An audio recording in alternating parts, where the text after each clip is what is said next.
Welcome everyone. Thank you for joining this month's webinar on well-being in business to innovate from a place of compassion and awaken the heart of the entrepreneur. I am Leslie Lindo, the Director of Community Engagement for BALLE, and today I am so excited to be joined by Michelle Long, who will be moderating the session, along with Dacher Keltner and Erin Kilmer Neel. We'll be discussing the science behind well-being and the pilot of the Well-Being in Business Lab in Oakland. For those of you who are new to BALLE, we are creating the conditions for an inclusive and regenerative economy to emerge by connecting local economy leaders and funders across North America, sharing their innovative work widely, and attracting investment to the localist movement.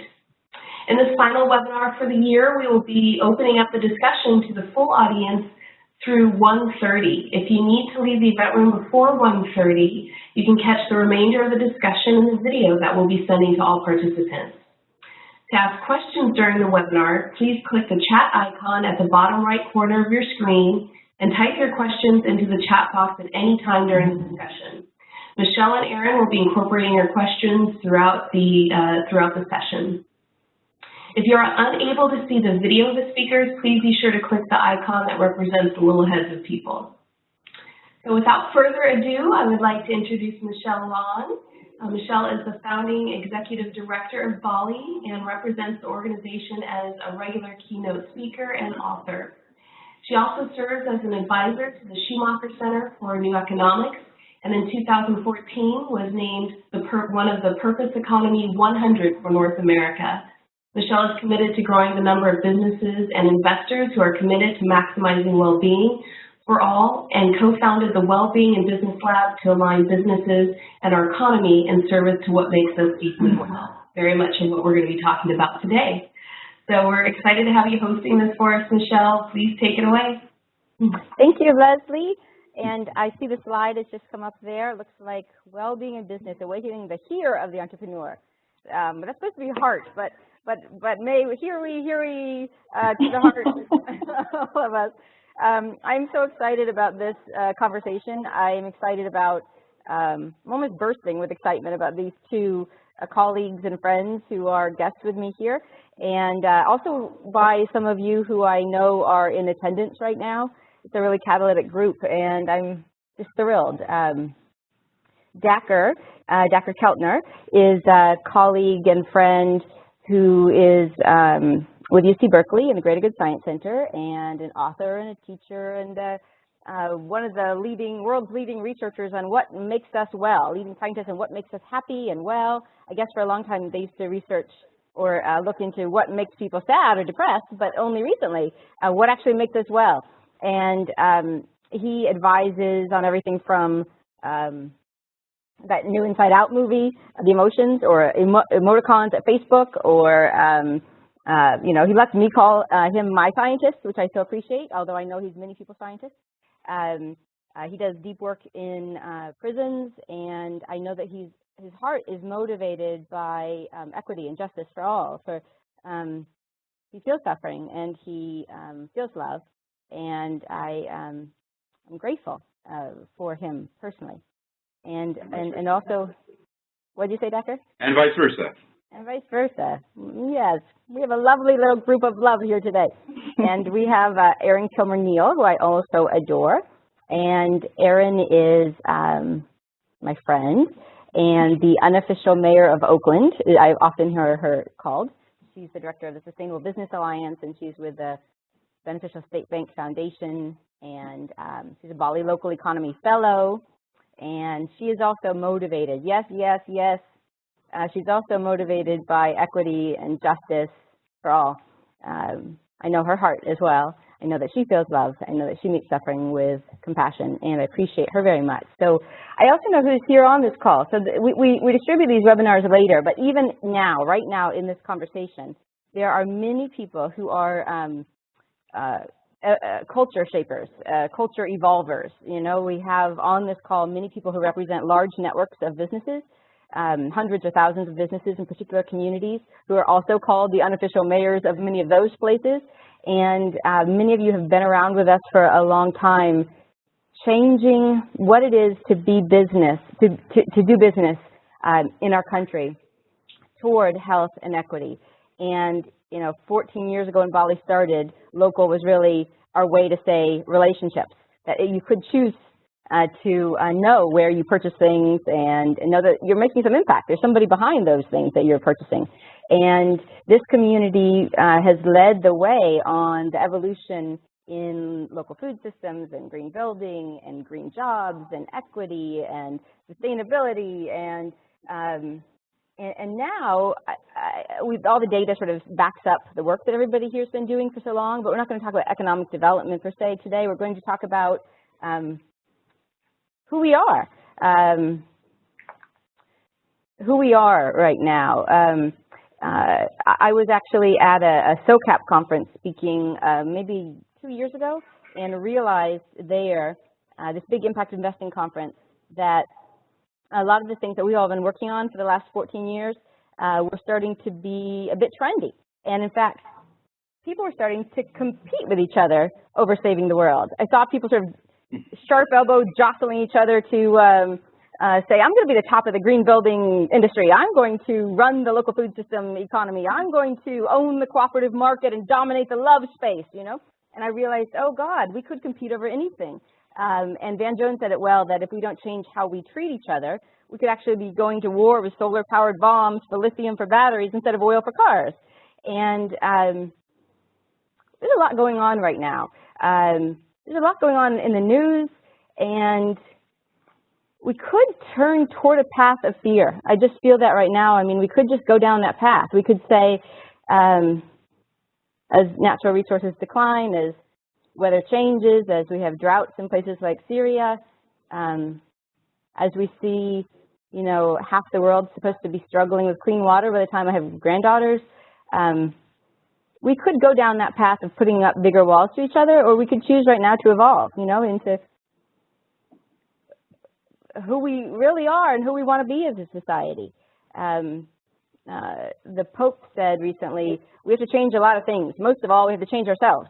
I feel like right now we see the one path. The CEO of Nestle saying water isn't a human right while buying up water springs. We could go down that path. Or we could, I just heard the large company Mars, it's privately held, so that makes a difference. But they actually are talking about the economics of mutuality and why do they need profits? And beyond sort of a slush fund for being able to regenerate their business, shouldn't they be redistributing the profits out to the whole ecosystem down to those who produce at the most grassroots level for the company? We could continue on this path of economic development that maintains a system of inequality, or we could, I see Alyssa's here from Michigan, we could go like Cascade Manufacturing there where you live, which has put social service agencies right inside the company and welcomed people who've been incarcerated back into community and supporting their families with wraparound services to say, yes, of course you matter, welcome. One of the final stories I'll share about that is we can choose right now, who do we want to say we are? What do we believe about ourselves? I was recently with Jay Badhart-Bull, who's a Native American Sioux. He's also a BALLE Local Economy Fellow. And he was presenting about the challenge he sometimes feels in fundraising because he sometimes has to go to the very foundations who have had money come into their coffers from people who originally built companies that took their land or that took their kids and put them in schools. And so with a broken people, he has to go and ask for money. And what I thought was even more amazing was that, and he said how culturally strange it was for him, because culturally they would say, you would never go and bow before the person who has the most money, who hoards the money. Instead, the one you'd honor and stand before as your chief would be the one who'd given it all away. So what stories do we want to tell about ourselves? And Jocelyn, I have a slide here. If you could change this slide, I'd so appreciate it. We work a lot with Otto Scharmer out of MIT, and I love this quote from him, that we live in a moment of disruption, death, and rebirth. What's dying is an old civilization and mindset of maximum me. What's being born is less clear, but in no way less significant. It's a future that requires us to tap into a deeper level of our humanity, of who we really are, and who we want to be as a society. It's a shift that requires us to expand our thinking from the head to the heart. From an ecosystem that cares about the well-being of me to an ecosystem awareness that cares about the well-being of all, including myself. And then one more slide, Jocelyn, before I turn it over to Dacher. So there are more and more people who are asking this, who are saying the problems that we face today are so complex. They aren't able to be solved from me versus you, but only from an understanding that we are in this together.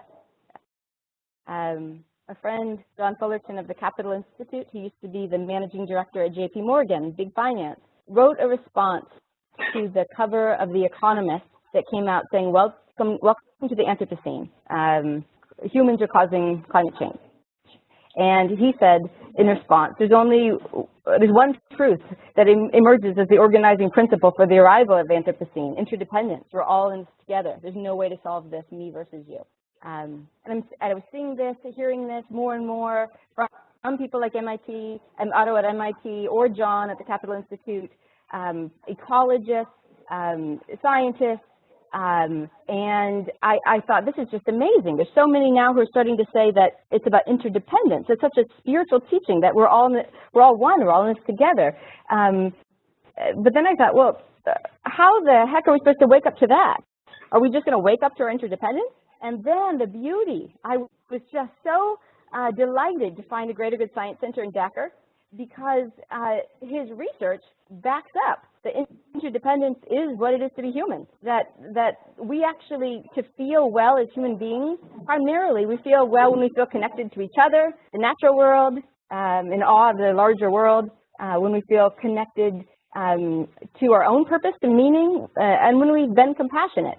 That is when we feel well. So that's so amazing, because we actually want what we need. We actually want that. To be well is to be interdependent, and it can be cultivated.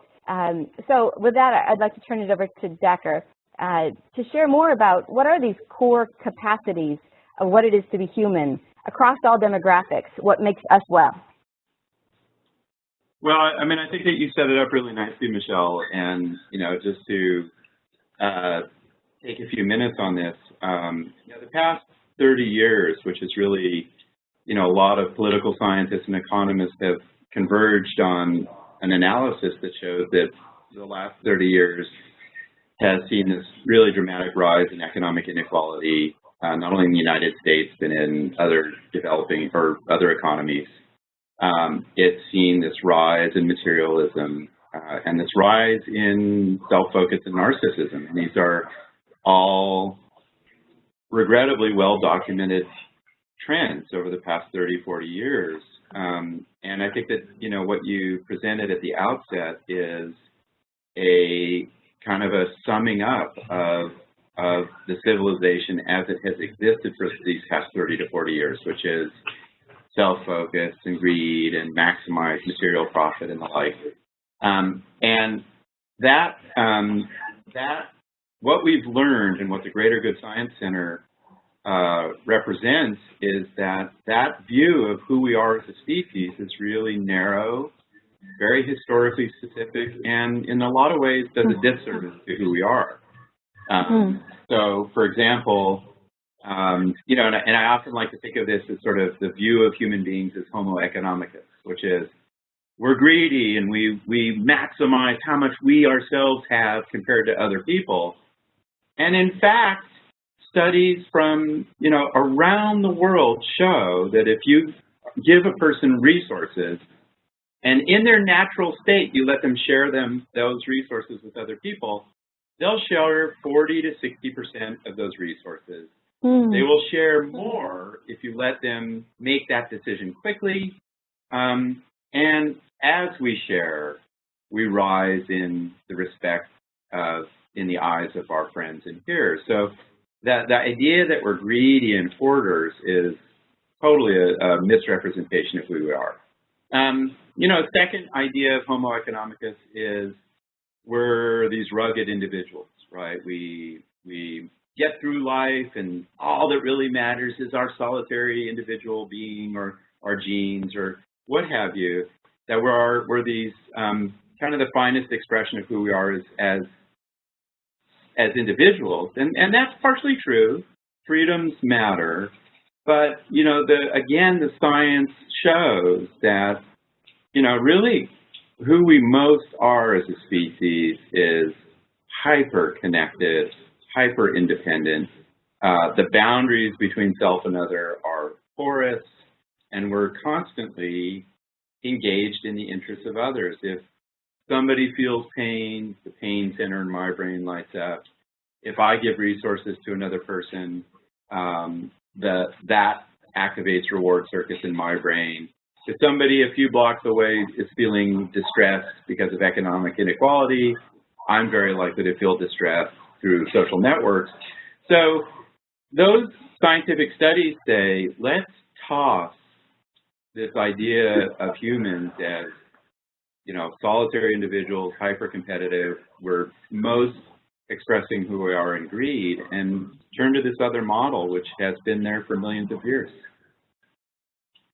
Oh, that's beautiful. I can't wait to have a conversation with you, Dacher. Thank you so much. Erin, Jocelyn, if you could turn to the next slide. Erin's going to share a little bit about the Wellbeing in Business Lab. What is it, and what happened in Oakland? Thank you, Michelle. Yeah, so I'm Erin Kilmer Neel. I work primarily in Oakland, California, and I have been a BALLE Fellow, and I've been doing localist work for many, many years. And Michelle and I started talking about this work a few years ago, and I kind of came to this with sort of two things in mind. One is I kept wondering, what impact are we actually having, at the deepest community and individual level with all of our localist work? If we're redistributing dollars into our communities, how can we actually see if people are well? And so I started looking at how do you define wellness, and how do you find it, and how can we start to measure that in our communities? And then at the same time, I was also questioning, we've talked so much about how can we build independent businesses versus corporations, and there's always, the people who aren't in our communities are, it's uncomfortable to say, well, corporations are evil. And I wanted to kind of get past that idea, because I don't believe that the people in corporations are evil. I don't believe that the money that's flowing to a few at the top is because the people in those organizations are choosing to be evil and to specifically to take money away from others and give it to themselves. And what I realized was that all those things were tied together, that the individuals are in systems that disconnect them from other people. So you may be working at a big company and you're doing really good work and you're feeding your family, and that's a good thing, and you should be proud of that. And you're doing good work for your boss, and that is something that you can be proud of. But what you don't realize and what you're not connected to is the downstream effects of what your company is doing. And at the same time, we have been taught, at least in the U.S. and our society, that the more we get paid, the better person we are. That's one of our biggest senses of value. And it's not that we're choosing necessarily to take that away from somebody else, but just that in order to validate our own happiness, we think that we need more money and more power. So in those two sort of separate inquiries, and in conversation with Michelle, I started to realize by looking at the science at the Greater Good Science Center and at other places that, oh, well, it turns out that what makes us well is not only not money and power, but it's things that we have control over, a lot of it, and that all of those things are things that also make everybody else well. And so if we as a localist community are going to help change the system overall, we also have to help change each individual person, each business leader in that system. Those business leaders need to get their happiness from the things that really do make people happy, and that in turn make the rest of the world well and happy. So to me, that was an amazing breakthrough of, wow, if we can just start getting this incredible information to business leaders, they have the power to make themselves happy, they have the power to make their families happy, they have the power to then really change the systems toward wellness for all. So my sphere of influence, to some degree, is in Oakland, and so Michelle and I and several others of us decided, let's see what happens if you start sharing this information with business leaders in a community. So we invited 40 businesses to join us in a lab to learn about these different things and to learn about how other businesses have taken some of these principles and applied them, and see what happens. I'll get into logistics and answer some more questions later, but I think the two reasons why I think this is particularly, not only because it's my community, why it's particularly relevant to Oakland is because Oakland is growing so fast right now, and it's growing, it has a choice whether to grow equitably or inequitably. And we have so many businesses coming in. We have an opportunity for businesses that are coming into our community to talk to those business leaders and say, hey, how are you as this business leader coming in and benefiting from our economy going to give back to the community, and how can you become part and connected to the community? And in particular, housing developers, and how are the housing developers going to look at this opportunity from a different perspective, how they can be supporting people that live in the community rather than just an opportunity to make money for themselves. So I think it was a really opportune time to have this experiment and this conversation in Oakland. Thank you so much, Erin. So we now, if you want to type in questions to the chat room box, you can, but we're going to have some conversation. We'll pull some of your questions in. Dacher, I'm curious about, you started to touch on this at the beginning, but I mean, didn't Darwin show us that we're competitive creatures? Isn't business just doing what we're meant to do? It's some for us and our family. Well, you know, as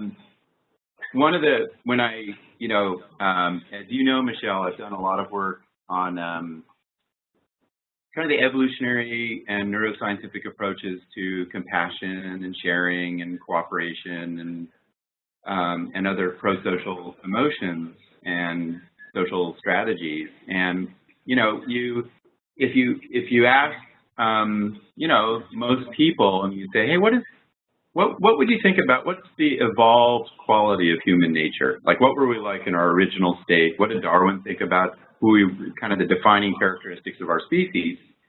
And they would say, oh, it's all survival of the fittest. It's all look out for number one and all the strategies that fit under that. And it turns out Darwin didn't believe that. That was a quote of Herbert Spencer, who came after Darwin. And Darwin, for various reasons, argued that sympathy and sharing are our strongest instinct.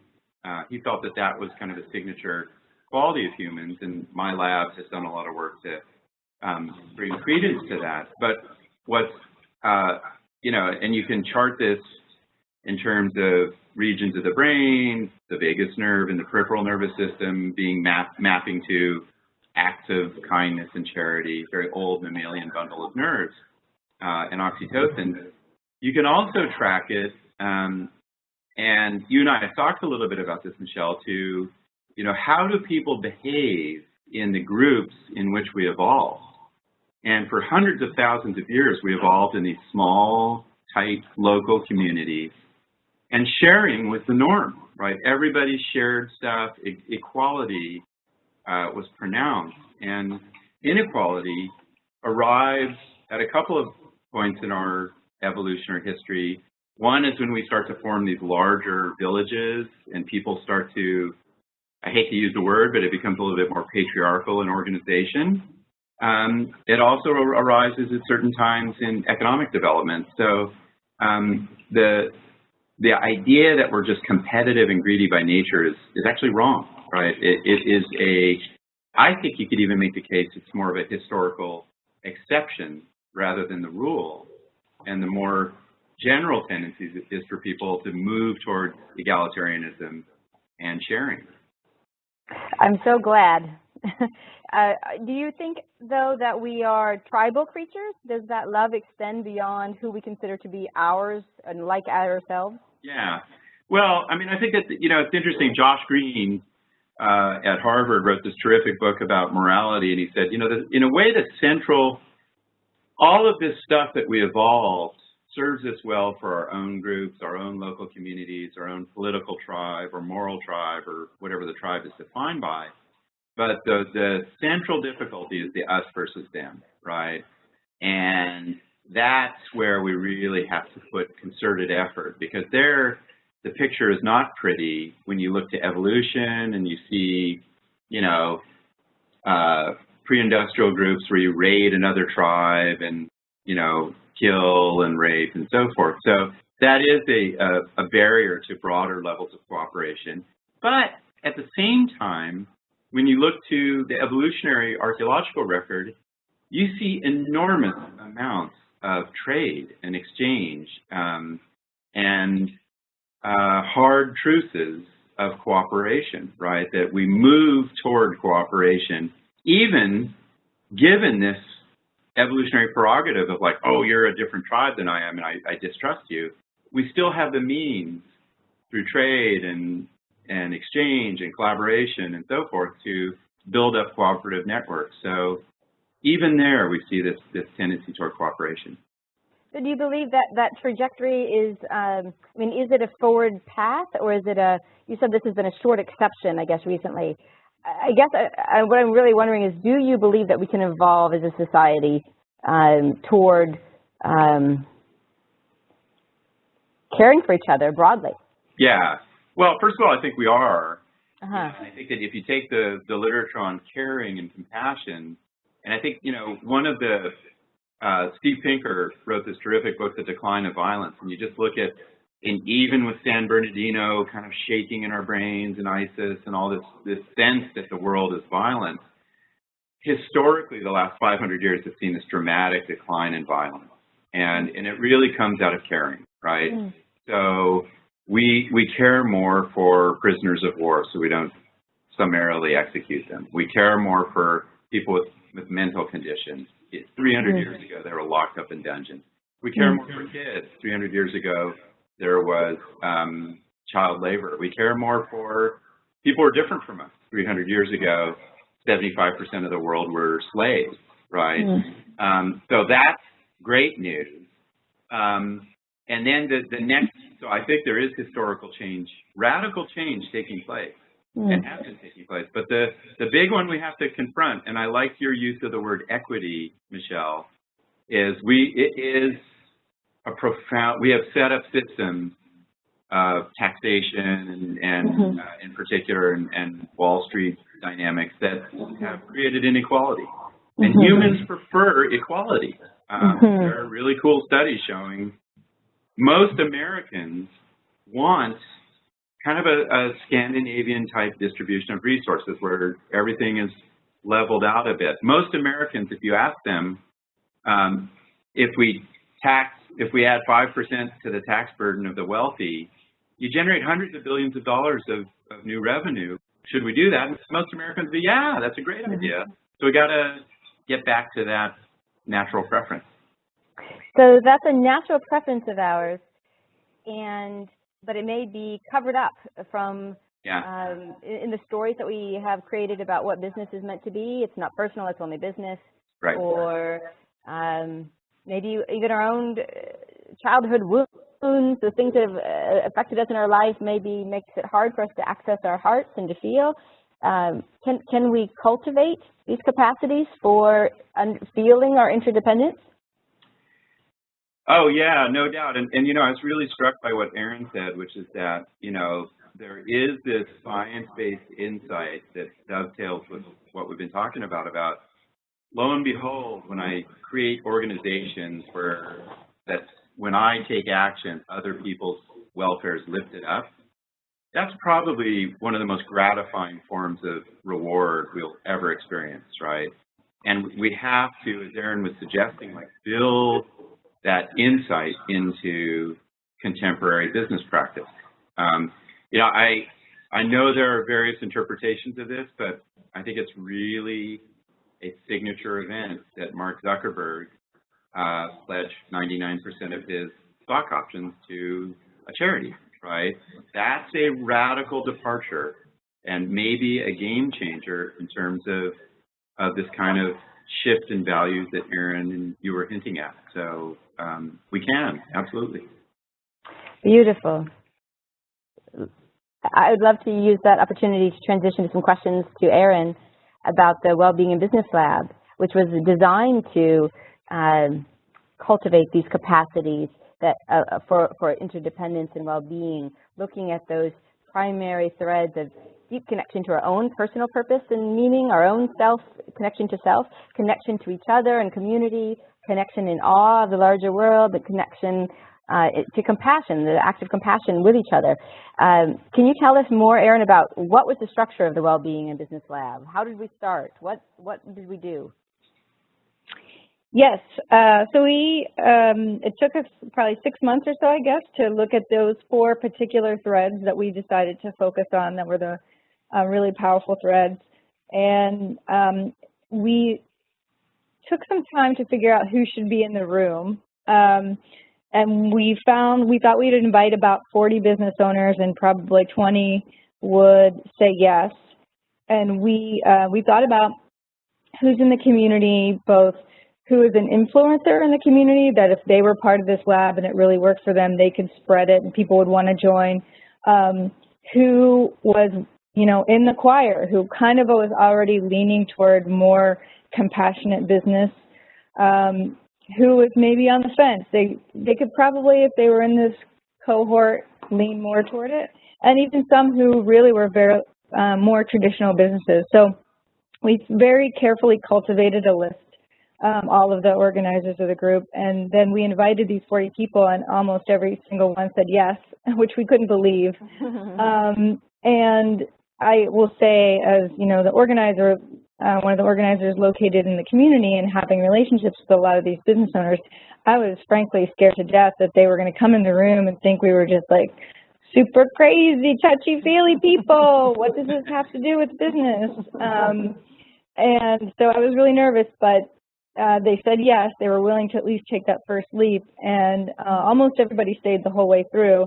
Most who didn't, it was, there were times that they maybe couldn't make a session or something, but so the way it was formatted was we had, it was 5 months, and they met once a month on a Friday morning, just a half day, and for 4 sessions, and each session was focused on one of those 4 threads.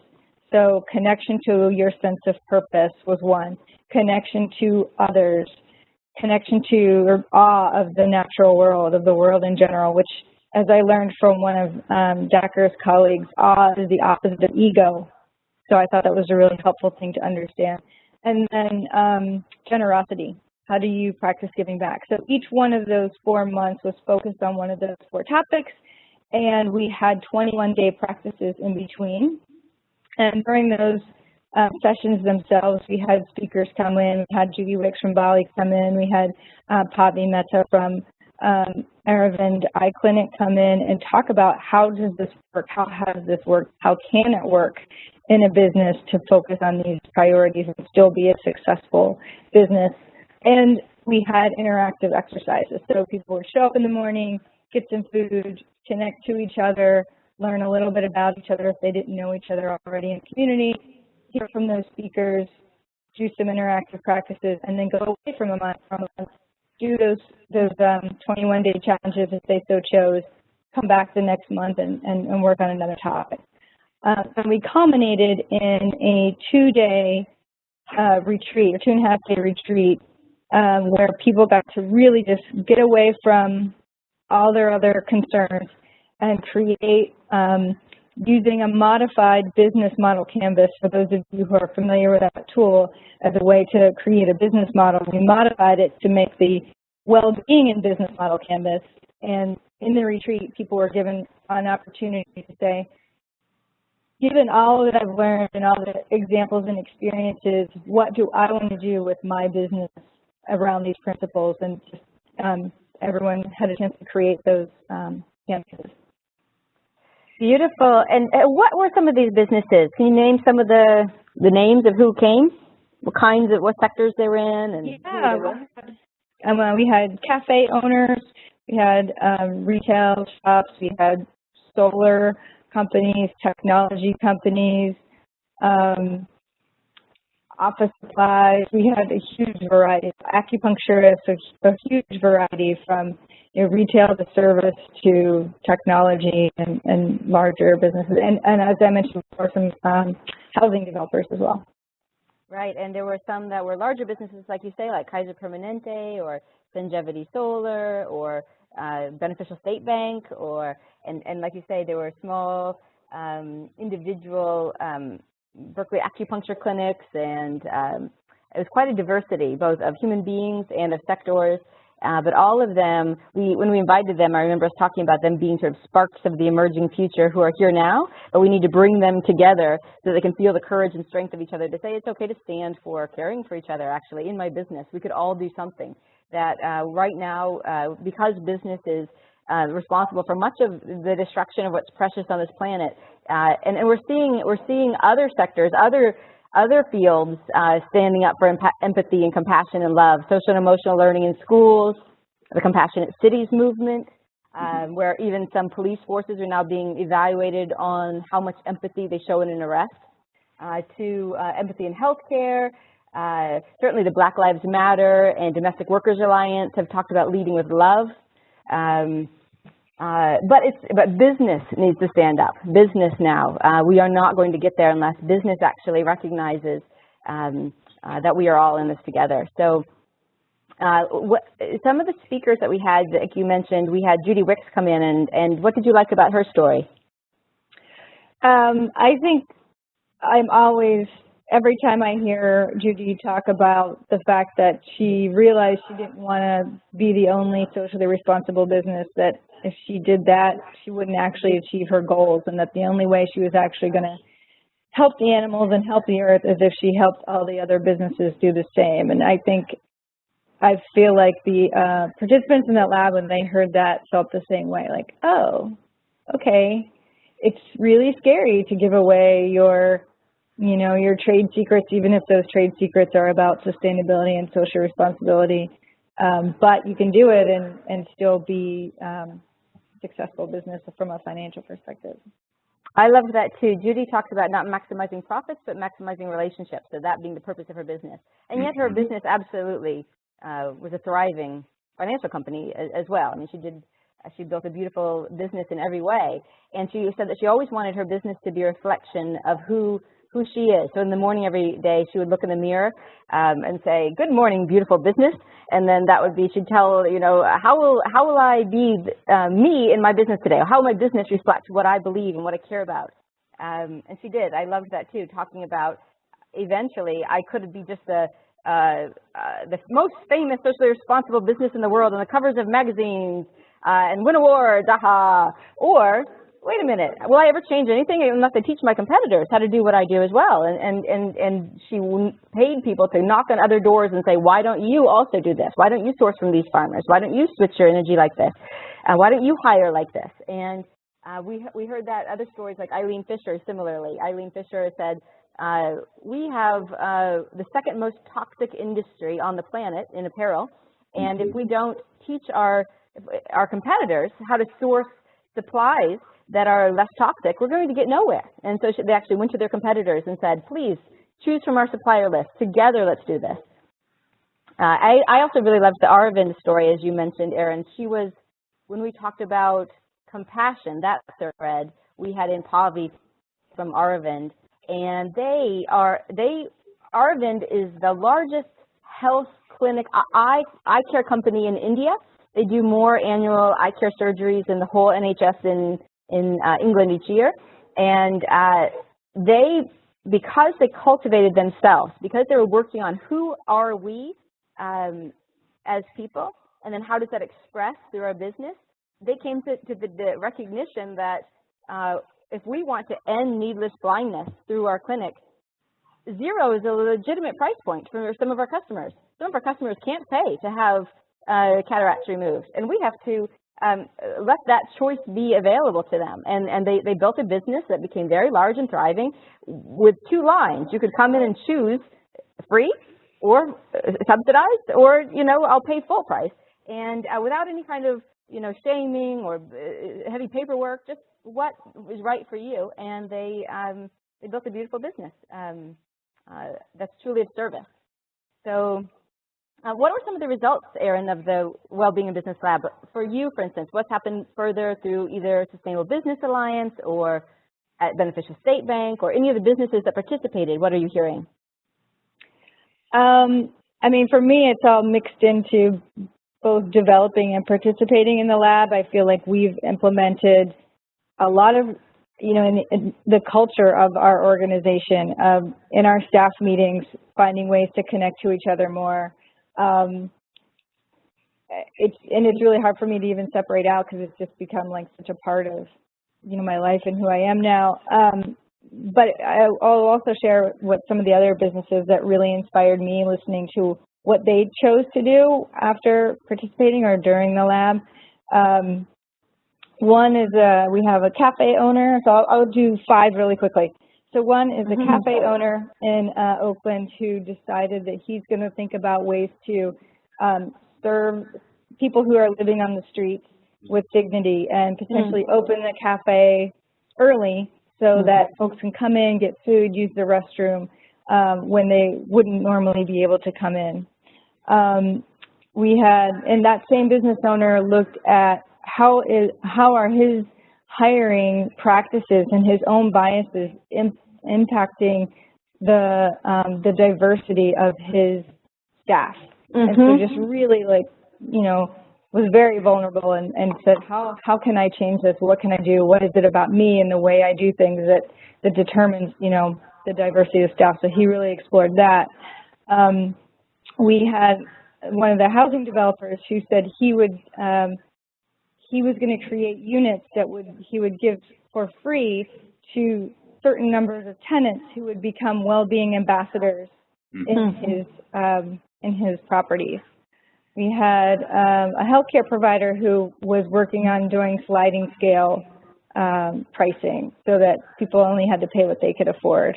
And then finally, we had one of the really financially successful already business owners said that he no longer needed to add to his own bottom line or his own personal bank account, and that he was no longer going to use his business to pay any more money to himself.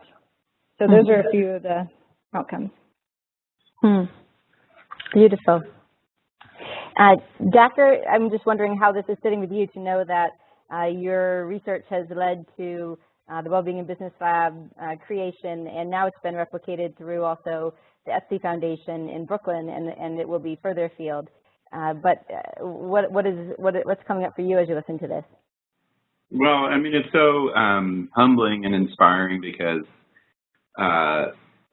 you know, you can do studies in labs and look at pictures of brains, and there we learn that, you know, when you engage in people suffering, like somebody who's homeless, and you reach out and assist, you get a boost of dopamine or a hit to your vagus nerve, and you know, that's all fine, and it's important. It's almost like a existence proof, right? Like we have this capacity.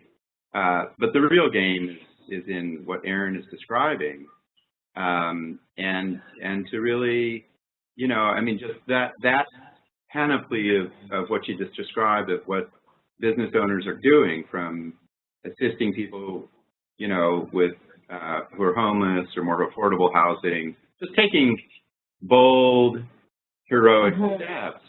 That's where social change begins, and it's really, it's a very, you know, we often are held back by our concepts, you know. I love that. We're held back, you know.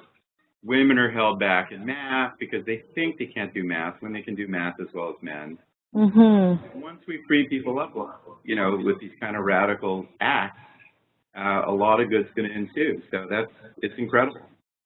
That's beautiful. I love that concept that we are held back by what we believe is possible. I sometimes hear that too. People thinking, well, they want to believe we're good, but it's hard for them to believe that. Yeah. I mean, are we good? Yeah. Well, we have a lot of good, and we have some bad, and we need to. We've been through a cycle of 30 or 40 years, really, since the early 70s of, just screw people over, get the biggest piece of the pie for yourself, and don't worry about all the downstream costs. And I think what Erin is describing is and what BALLE is about is this new movement of let's reconceptualize, right? What a healthy business is like. It's so interesting. I was part of a panel recently. Part of my lab right now, we're collaborating with the Sierra Club and this incredible guy, Stacey Bear, who is in charge of getting people outdoors into natural parks and the like. And, if you ask the average American, like, should we invest in parks? They'd be like, no, they're a sinkhole. They cost all this money. We lose when we invest in parks.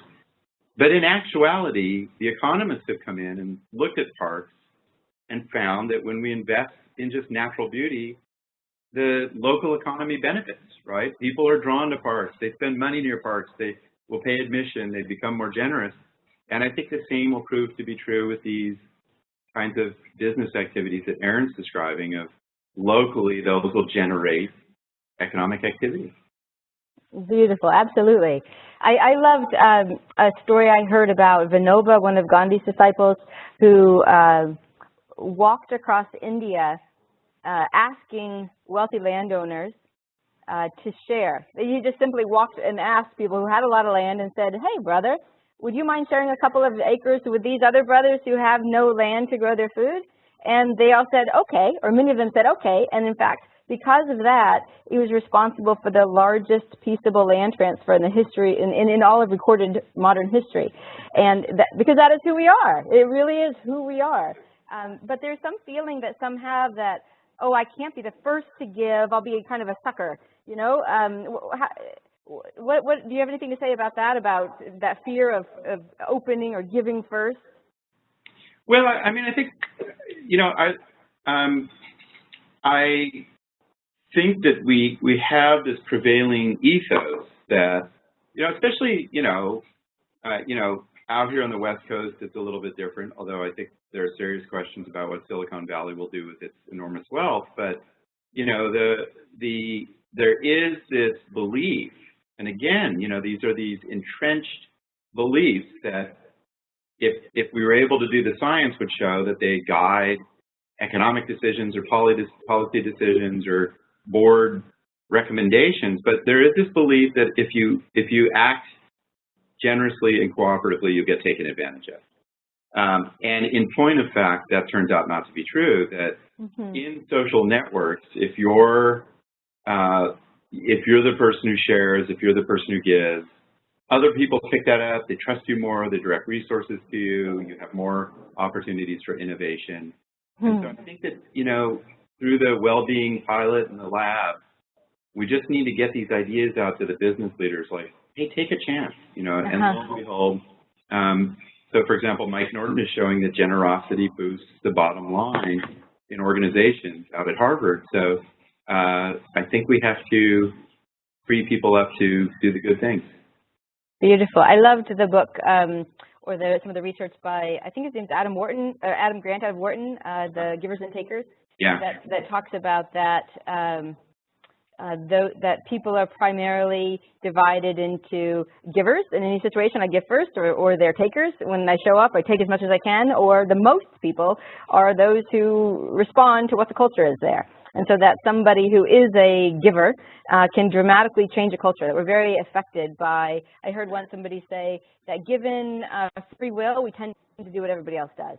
So if you change culturally and say we are a place that cares for each other, that has rapid ripple effects. Exactly. Beautiful.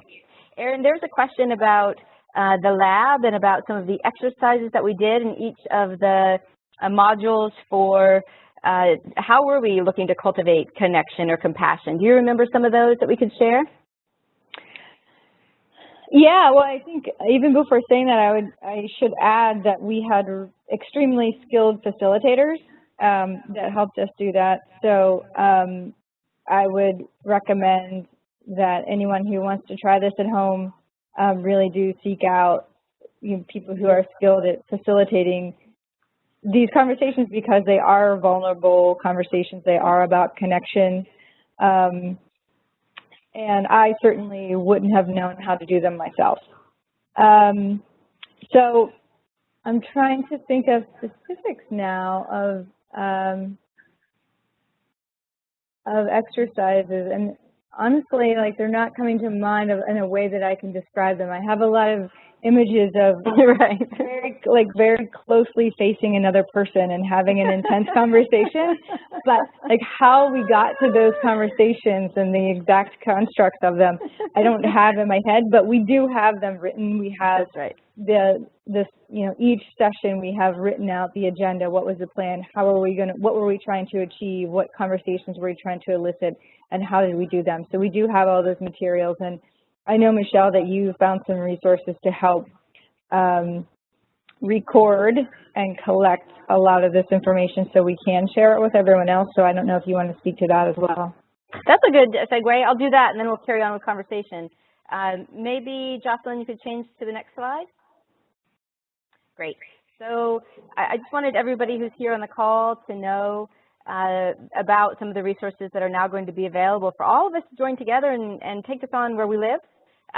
So in general, BALLE, I would say, has identified that, or I guess we believe that for community system change, for economic change, that there's an intervention that's required at 3 different levels: ourselves, our own enterprises, and then at the community system level. So the first being, how do we awaken our own hearts? How do we cultivate our own capacities for well-being? The second being, then what shifts do we make in our business or in our enterprise? How do we change how we hire or manufacture or source or invest? And then 3, how do we join together to shift systems? Judy, I love this quote from Judy: there's no such thing really as a sustainable business outside of a sustainable system. So how do we join together to make the kinds of community-wide shifts that we need? And there's a link there to real prosperity. Those major shifts that we found over the years do lead to equitable, healthy local economies.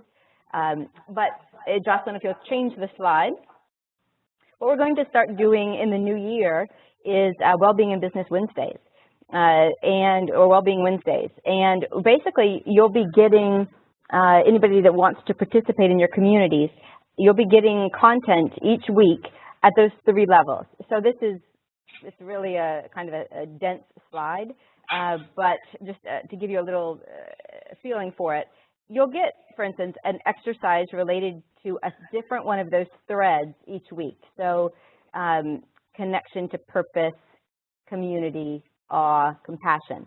And if this week was about community connection, you would get a practice like bring some people together. It could be in your office, or it could be a group of businesses in the evening, and have each person approach someone to tell them, what I feel about you, but haven't yet said to you is, change partners 4 times and repeat.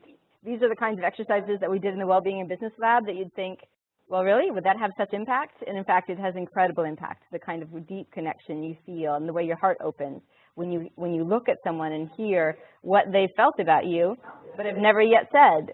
And when you get to share that with another person, the connection you feel with them.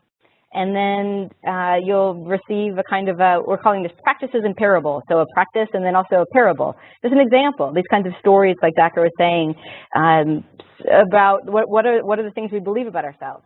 So here was a little story that we heard about in the Netherlands where related to connection, how do we optimize for connection in our enterprise? A nursing home in the Netherlands had, of course, lonely elders in their population, and yet also it was a very expensive place for young people to live. So they sort of solved for 2 of those things by welcoming in young people to live in the community if they spent time in the community. And it's led to some beautiful connection and well-being. And then what is how do we join together at the community level, the community system level? There are 8 kinds of paths toward real prosperity that BALLE's been working with for a while, that we've identified and seen working in communities if we want health and equity. And so a different one of those each week with case studies showing what could you do in your community if you join together. This is an example in Detroit, the Food Lab, where they are supporting neighborhood-based food entrepreneurs. And how are they doing that? Joining together in connection. If you want to change to the next slide, Jocelyn. This is just another example. So another week could be, for instance, around compassion, one of the 4 threads. And here's another example of something you could do. If we want to feel compassion for others, how do we see the world through somebody else's eyes? Some people have done this. They've actually just taken the space to meet with those who protest their sector. If somebody's protesting food systems, in Judy Wick's case, or the apparel industry, why? What is it, what suffering are they seeing? Would you be willing to meet with them and let them show you who's affected? Would you do a kind of a reality tour with an open heart to see where there's suffering in your sector? And then from that place, where would you imagine innovating? What could you do next in your business from that place? Here's an example of a little parable related to compassion. I thought this one was very cute. These couple of young guys, really, they're literally, their name of their company was the Meathead Movers, and they had a business where they move, they move people, and they started to notice they're getting sometimes frantic calls from women who needed to leave an abuser, and who needed to get themselves and their kids and some of their items out of there as fast as they could while their abuser was out of the house. And they got enough of those that they decided to go to those places for free. Now, they always show up for free, and they get them out fast, and they've partnered with a women's shelter to get these women set up in the new life, and they've invited in 100 other businesses in their community to get them set up with new furniture and new haircuts and everything else to get them on the path of a new life. And so every business can do something. So what is it to imagine that is what we're supposed to do, like as humans in the business? That's what we're supposed to do. That's who we are. And then in the community level, how do we join with others to build real prosperity? One of those 8 paths is to divest from Wall Street and invest in community. So an example of how that's happening in Boston and what they're doing to build more equitable economy through investment. So this content will start to be available in the new year. If you'd change the slide, Jocelyn.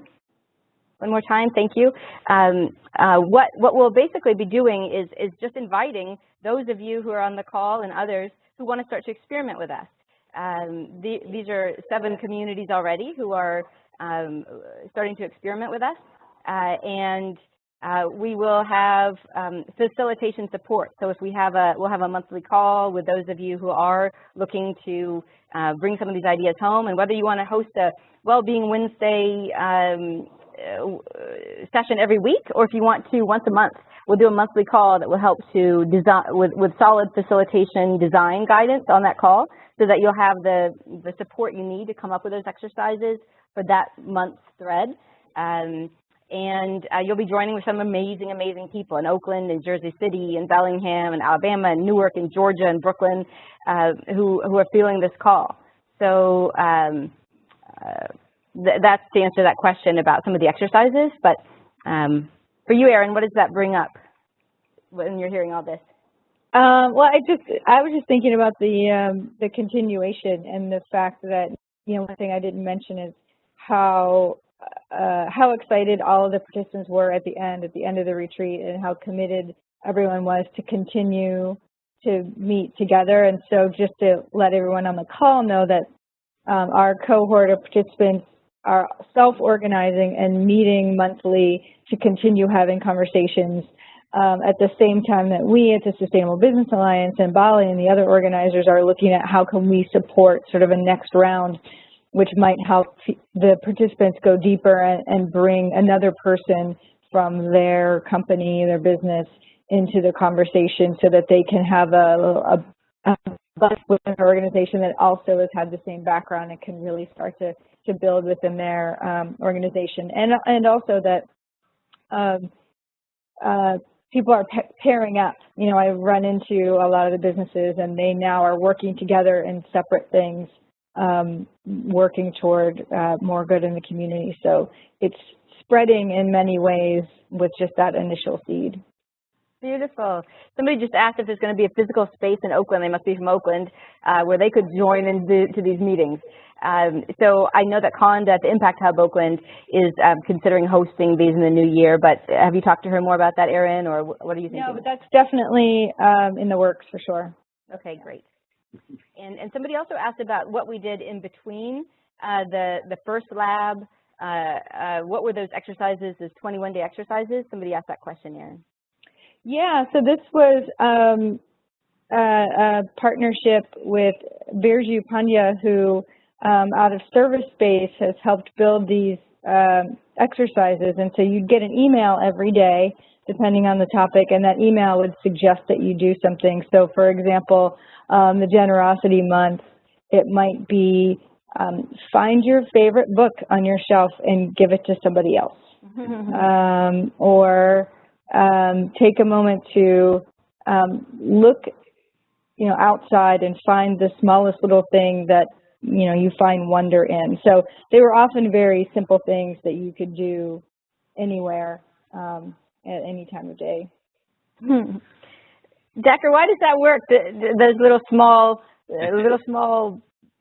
things like that to change who we are, or does it work?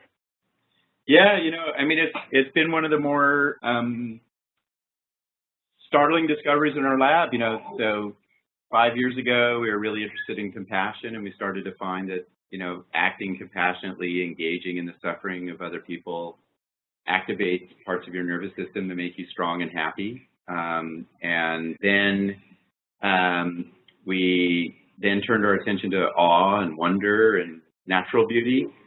And, literally we're finding, a couple of minutes out in the trees, looking at some grass, taking in a view for people who live in hilly areas, just little bursts of wonder kind of reset your nervous system, and they make you feel appreciative and generous. And we have a bunch of studies coming out, just getting these little 1-minute bursts of wonder, a couple minutes of wonder and awe, kind of the things that you were stressed out about suddenly kind of seem insignificant, God, my car or whatever. So I'm increasingly convinced, when we talk about wonder and awe, our stereotype is to assume what we're talking about are like the really rare big events, right? Like, well, it's in the front row at the U2 show or whatever it is. But in point of fact, it's all over. And you can build it up like any kind of practice. So it's a really interesting line of work. Mm-hmm. So do you believe that we're born connected, caring, compassionate, in awe, but then something happens to us where those things feel more covered up? Well, I mean, I do. Your question really kind of points to two different ways to think about it. And one is developmentally what happens, and there is this sense that we're connected oceanically to others early, and then we separate, become our individuals, teen years, very separate, and then we fold back into community. But I do, the more general proposition, I think, is that, when you look at how we really kind of some of the defining characteristics of the human species, it is about empathy and the sense that I can take on your pleasures or pains as my own. The mimicry that humans are prone to and the contagion of ideas, and that's why just seeding the idea of kindness in organizations will spread. So that suggests that those are really defining characteristics of who we are. So it's very powerful and deep in us. Mm-hmm. I know that for me, the kindness challenge, for instance, what you were talking about, Erin, that was interesting. In the first lab, that first 5-month lab, different people had it was easier for some of them, some of those threads than others. I remember, do you mind me saying about you, Erin, what you thought about the awe one? Sure, go ahead. Okay, so you kind of thought, I don't know if I even know what awe feels like, I'm not sure, and so maybe that's something I need to practice. And for me, the kindness one, because I get a little shy about just doing I feel a little closed up. If I give to this person, if I open in this way, will they want to get inside me and take everything they can? Or, you know, I'm just get a little, it's from my own childhood, from my own pains as a child. And so having to melt that over time and to feel safe, so that's what was lovely about these things, are the little small things we would do to practice. You don't have to do it all day long, just one little thing per day to try to warm up those areas in ourselves so that over time it becomes more habitual or more comfortable. Does that make sense to you, Dacher? Yeah, you know what, I mean, profoundly so. So, you know, when we teach human happiness at Berkeley, or a Science of Happiness class hosted by edX, you know, one of the things that we know is, you know, there are like 15 things you can do that make you happy, right? And it's practicing gratitude and sharing stuff and patting people on the back and playing and laughing and telling funny stories and going out into the trees. But the thing that you have to recognize, and this is where the hard work begins, is everybody, each person is his own individual genotype and snowflake. We're all different, right? And for some of us, it's all about laughing, you know, and for other people, it's fundamentally about lifting people up who are suffering. And for other people, it's about getting out into the wild. So you really have, that's the inquiry that I sent to a place at the Business Lab, which is like, all right, who are you? Who's your organization? Who's the person you're trying to engage in this, right? And then once you kind of do that kind of contemplation, I think you find the tools that are most useful. Is the little small practices. I know that when I was in this exploration, I actually asked some of the people I work with to join me in it.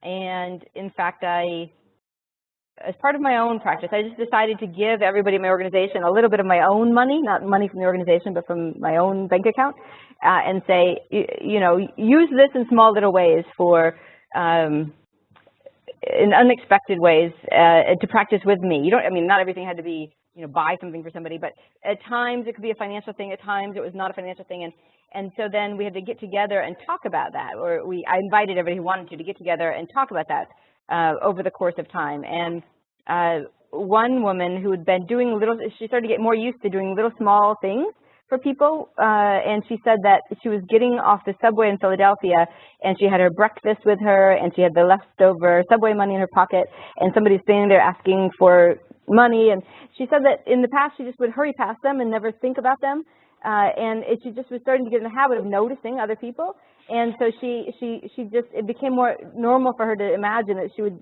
say okay, and she sat with that person for a few minutes and gave them her breakfast and the money she had in her pocket and talked to them, and had a really very lovely experience for herself in slowing down, connecting, noticing another human being, just from these little small experiments. Yeah, very lovely. Erin, what are some examples of what you've done inside Beneficial State Bank? What have you been doing with your team there? How do you bring this inside of an enterprise?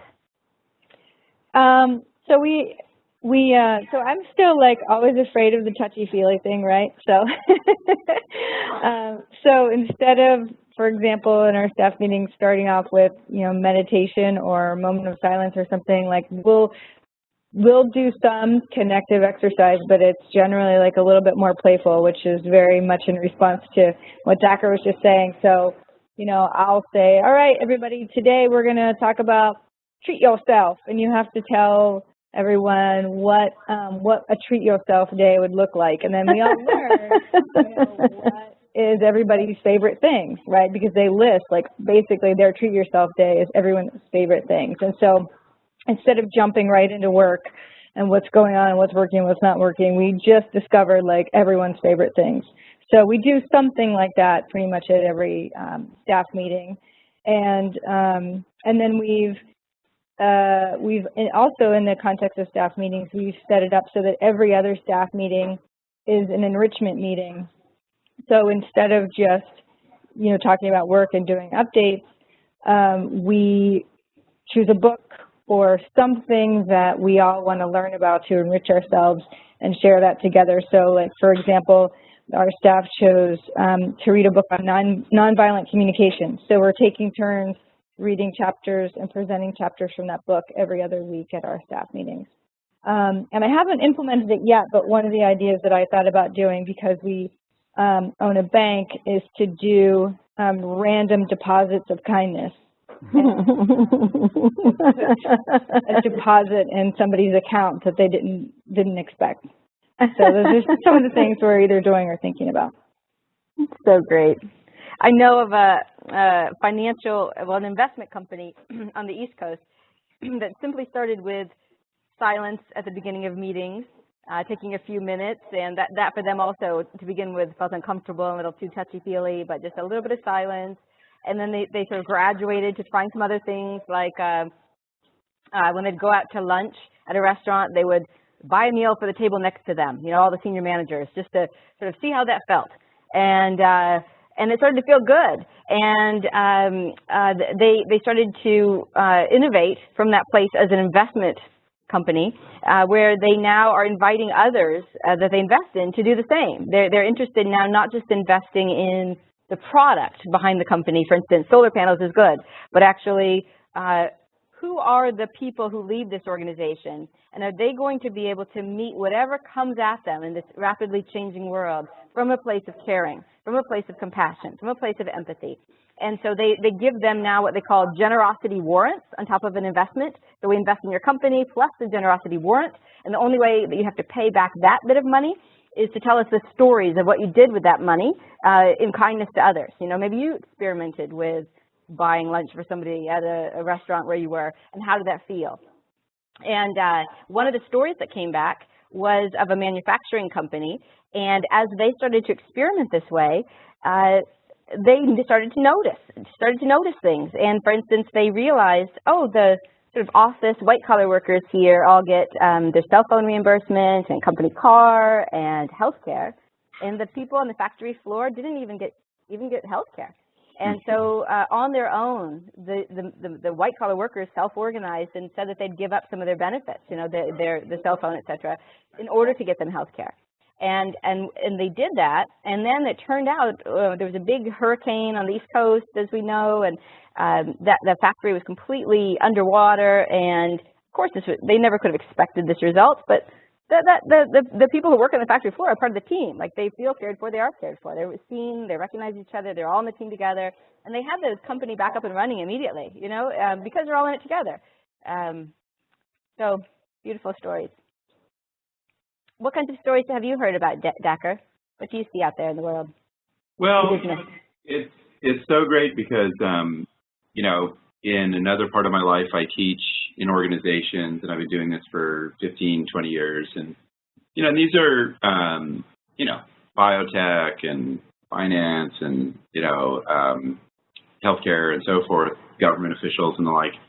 And one of the things that's really clear to me, you know, and I teach a lot of the stuff that you guys are talking about, you know, get out, be grateful, purpose, connection, generosity, and so forth. And you really, you know, even in industries or sectors that are kind of have an ideology that works against these principles, I'm starting to see them take hold. So, you know, one of the ones that really has spread is gratitude.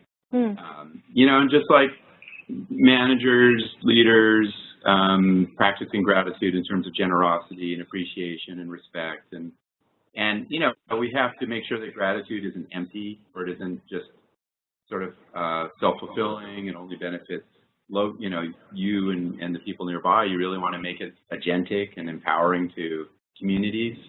But I'm seeing a lot of the spread, which is great. You know, it's lighting up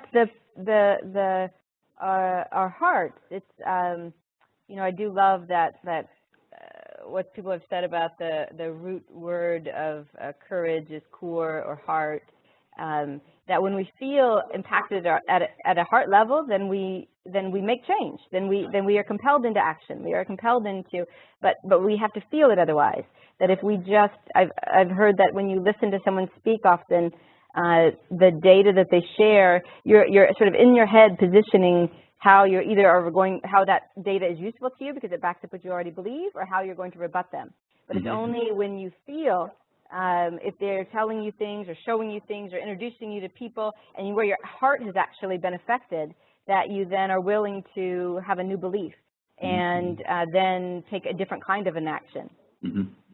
And so I think that's where we are right now. Is Judy Wicks, who founded BALLE ED and has been quoted here a few times, she talked about that, about how in her business she would do things like table talks and reality tours. So she'd put all her customers on a bus and go see different parts of town and have dinner there and meet different people than they knew and have people in to share their experience from different parts of the world or communities or sectors or issues than they knew. And this continuous effort to keep their hearts open led her to being able to one day, she said, for instance, this was 20 years ago, she was thinking, well, we've done so many wonderful things, but we can't pay living wages in our restaurant. It's such a thin margin business. There's just not really that opportunity. But then she walked past 3 young men who were all cutting up vegetables for her, and they all looked up at her in the eyes at the same time. And because she'd been cultivating her heart and the recognition, she saw them and it just clicked for her. These people work for me full time and they can't make a living? And her heart was moved, and then she just worked with them. They figured out a plan. Of course they could figure that out. Of course they figured it out. And that is what I think is being called for from all of us. So I'm hoping that everybody that's on this call and all those who will listen to it later feel this call to action. This is a community of people who have shifted our culture toward local and green and sustainable and healthy and equity in many ways. But now it's time for like a courageous next evolution to stand for who we really are and want to be as a society. And especially as things get more difficult, are we going to stand up for this next evolution? Like Einstein said, no problem can be solved from the same level of consciousness that created it. So are we going to go into our hearts? Are we going to practice that so that we've had the experience that we feel more well when we're in a loving, connected community, or will we get afraid and imagine that the world is divided and dangerous and make it so? So are there any other comments from or questions from people in the room or from attendees? I see one for Dacher about the Greater Good in Action website. And what kind of information is there, and what will people get from that site? Thank you so much. So, you know, and it's very much related to what you guys are building in Oakland with the Wellbeing Lab. So, you know, for the past 15 years, the Greater Good Science Center has been representing the science of kindness and altruism and cooperation and so on. And as we've been doing that, scientists have been testing interventions, right? Like, how do you get school kids to be mindful? Or how do you practice gratitude at work? Or how do you practice kind speech or empathetic speech? And what the Greater Good in Action is this, we've taken the best and most successful interventions, translated them to really straightforward sort of ways to apply it and put it into practice, right? So you can go there and for free, pull these down, and then, you know, use them in your own local way wherever you want to use them. We've had about 100,000 people visit the website, that part of our website, and doing really well. So go for it. Be great. Beautiful. Erin, do you have any questions for Dacher? Oh man, okay, we need to like go have dinner or something. I have way too many questions. I did actually have 2 kind of thoughts or tidbits for the folks listening and considering doing it at home. One of which is we cheated slightly in that we had a couple of public servants, an elected official in our group, as well as business owners. And I think that's actually really important, because I think that's the other sector that can use a lot of help, where people have been taught that power and their own their own power is so important, and that they, you know, they spend their days fighting for power and money because that's the way the system works. So I felt like really privileged that we had a few people in the room who could kind of share that within those circles. And the other thing I wanted to share was that we, a lot of people had a hard time with the daily practices, the daily email practices, right, sessions. I remember that, yes. They would get that email and then feel guilty because they didn't do the thing, or they didn't have time to do this thing. And so, you know, we reassured everyone, do what you can. It's not about, you know, having to do something every day, one. And two, a lot of people chose to buddy up and have somebody that they would share their practices with.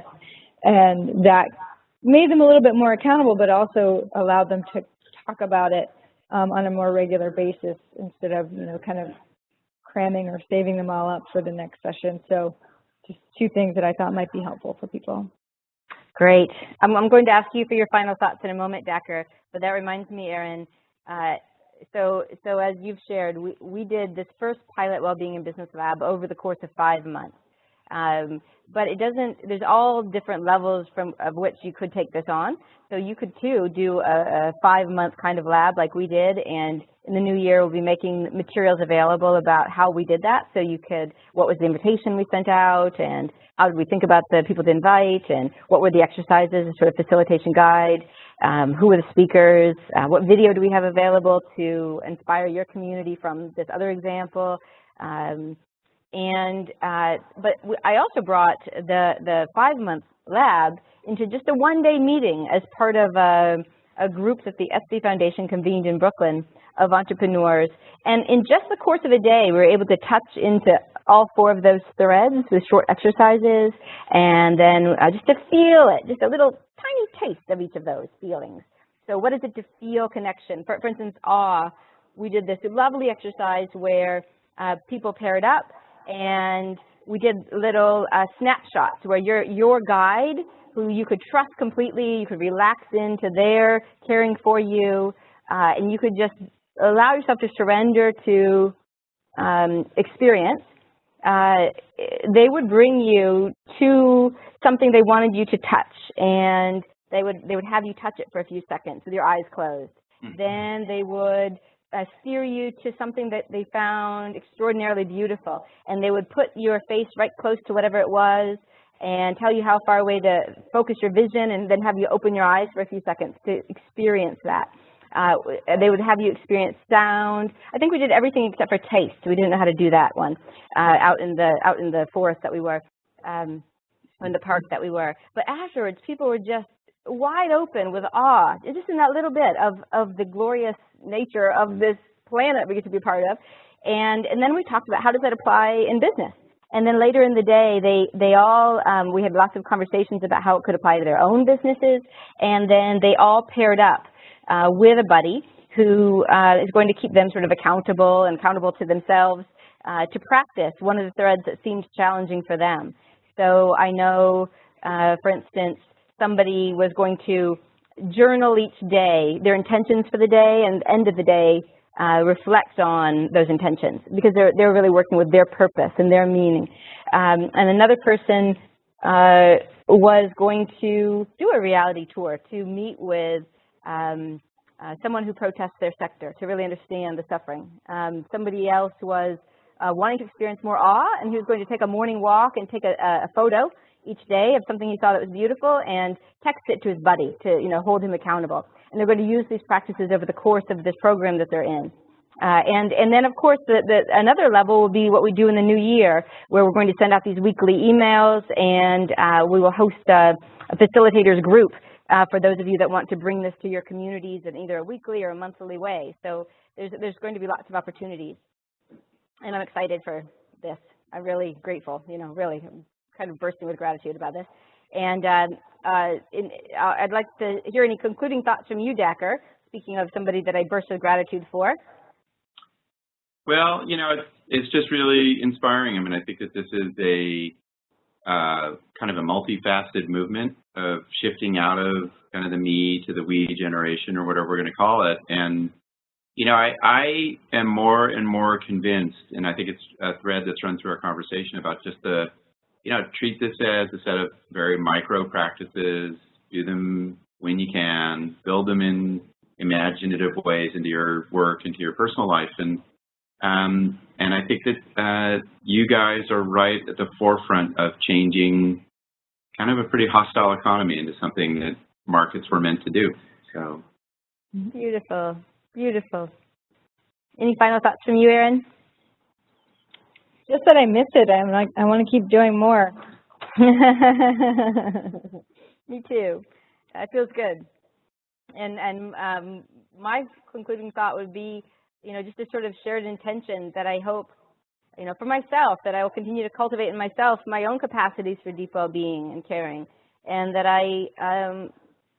that from that place is where I want to innovate. I want to innovate in my own organization, in my own work, from a place of caring and compassion and well-being, and that I want to join with all of you so that together we can evolve the systems that are around us toward recognizing the gift of all people and the beauty of this world. And I'm here to do that in service. Leslie, did you have any final thoughts? Well, I really just wanted to thank you all for being here today and sharing your stories and the work that you're doing. I absolutely cannot imagine a better way to close out the year of our webinar series than to, you know, end with something that is so heartfelt and I think really uplifts us all, particularly as we head into the holiday seasons and envision who we're going to be next year, like how we're going to show up into this new year coming. And so I'm so grateful for all of you for doing that. And I also wanted to thank everyone who joined us and participated on the webinar today. We're so happy to have you all here. We know it's a crazy time of the year as we're trying to finalize all of our budgets and, you know, our work plans for next year. So I really appreciate you taking the time to listen to these stories and how to think into bringing this into your community. And I particularly wanted to thank folks who have just really participated in all of the webinars that we've delivered this year. We have so many people who were engaged throughout the year, and a special shout out to Lucinda Poindexter. I think she was on every single one of our webinars this year. So thank you for being here again today. And, you know, we can't ever end having this information, so, and hearing all these stories. So we'll definitely be sending you the video so that you can hear this again and the slides that you saw. And you can always go into our website at thealocalist.org, and under our tools and resources, we have a Magic and Tool Toolkit where we'll have this video as well as some other information that you can tap into to bring this into your community. So with that, I want to thank you all again and wish you a happy holiday season. And thank you specifically, Michelle, Erin, and Dacher. It's been such a pleasure.